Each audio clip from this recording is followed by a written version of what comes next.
Salam, Kiş məbədi gəzintisinə nə deyirsiniz? Gəlin gezək. Şəkinin Kiş kəndində yerləşən bu məbəd Qafqazın ən qədim xristian məbədlərindən biridir. Deyilənə görə təməlləri eramızın 1-ci əsrinə gedib çıxır və burada ibadət edən ilk insanlar Qafqaz albanlarının xristian icmaları olub. Məbədin tikindiyi material çox maraqlıdır. Xüsusi əhəng daşındandır və günəş şüaları düşəndə qəribə bir parlaqlıq yaradır. Deyirlər ki, divarlarında vaxtilə freskalar olub, amma çoxu zamanla itib.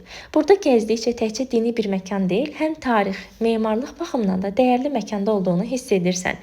Məbədin içərisi qədər həyəti də maraqlıdır. Həyətində boyu 2 metrə yaxın qədim insan skeletləri var. Ola bilsin ki, bunlar qədim döyüşçülər olub.